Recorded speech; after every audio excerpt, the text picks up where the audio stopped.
Verão e pernilongo aqui em São Paulo tem tudo a ver. Calor e água em abundância, combinação perfeita para a proliferação desses insetos. Na maior cidade do país, moradores sofrem com os bichinhos. Inseticida se tornou gênero de primeira necessidade para a dona Sônia. Proprietária de uma banca de jornal próxima ao Rio Pinheiros, em São Paulo, ela ainda apela a pastilhas de cânfora para enfrentar os pernilongos. Se não fizer isso, a gente não consegue trabalhar aqui. E eu atendo o meu cliente tendo o inconveniente de o pernilongo estar picando o cliente. Com a temporada de calor, a proliferação destes insetos se tornou um problema para moradores da Zona Oeste de São Paulo. Esta infestação de pernilongos desta região de São Paulo tem relação direta com a ineficiência do combate aos insetos e do controle dos criadouros, que se concentram principalmente às margens do Rio Pinheiros e de centenas de córregos que cortam a cidade. Dificuldade também em bairros da Zona Sul. Este administrador de empresas aponta de onde vêm os pernilongos. O problema é este verde atrás, que é um terreno da prefeitura, e atrás, logo atrás, uns 10 metros atrás, passa um riacho, e temos sempre problema de pernilongos aqui. Eu nunca vi prefeitura vir aqui sem eu chamar.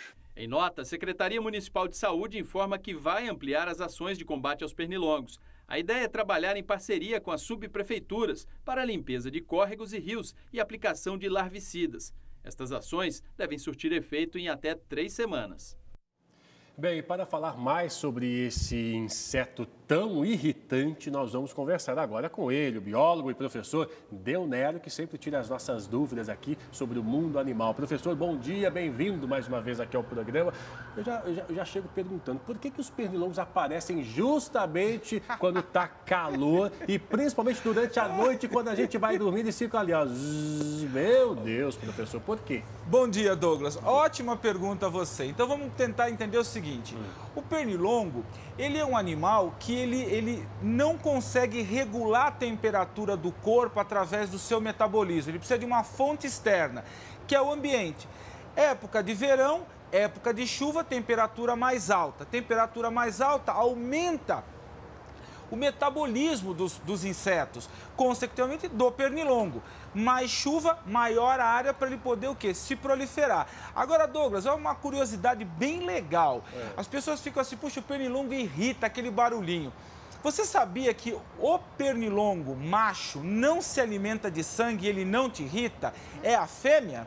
Ah, é? Quem irrita é a fêmea, então. Quem irrita é a fêmea. Tá vendo só, Olha, mas é verdade. Eu vou explicar por quê. Porque o pernilongo macho, o aparelho de alimentação dele é específico para se alimentar de néctar. Néctar é aquele docinho que as flores têm, ou então a seiva, que é aquele material que as árvores vão soltando. Já a fêmea precisa de uma fonte de proteína, precisa de sangue. E o que acontece? À noite você está lá, repousado, deitado, o sangue, ele não está ali na região periférica. O pernilongo, ele consegue detectar o quê?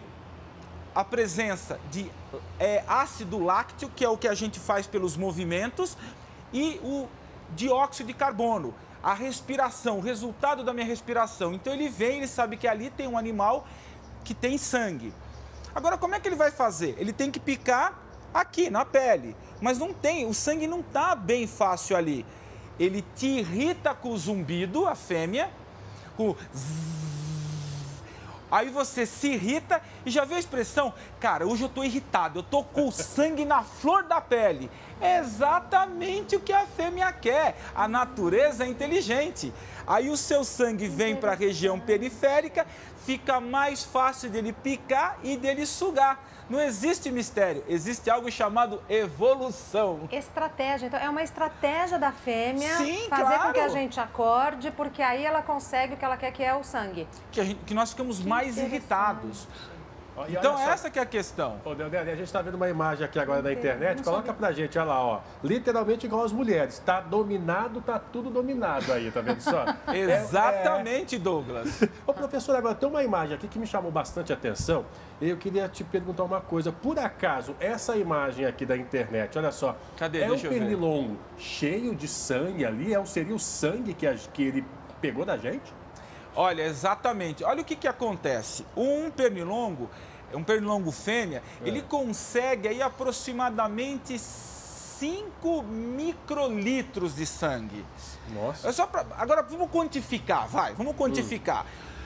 Precisaria mais ou menos, deixa eu fazer um cálculo rápido aqui de cabeça, 1.200.000 picadas de pernilongo para sugar todo o sangue de um corpo de um adulto aí de 70 quilos. Ah, é? Então é uma quantidade pequena, mas ele vai fazer isso, ele pode fazer 1 ou 2 vezes. E aí ele pega esse sangue, ele vai... Quanto tempo vive? Isso. Mais ou menos, vamos lá. Na época do verão, que o metabolismo dele está alto, ele pode viver na faixa mais ou menos em torno de um macho 1 mês, a fêmea 2 meses. Porém, no inverno, quando baixa o metabolismo, a atividade dele baixa, ele pode viver aí em faixa até de 6 meses. Então você tem uma oscilação do ciclo de vida. Podem pôr até 250 ovos uma fêmea por vez. Certo. E ela precisa desse sangue para poder conseguir o quê? Gerar os ovos. Ela precisa de uma fonte de proteína. Agora, o detalhe, ela picou. Tudo bem. Quando ela pica, a nossa tendência do sangue, qualquer corte, é coagular, não é isso? O que é coagulação? O sangue não vai ficar vazando.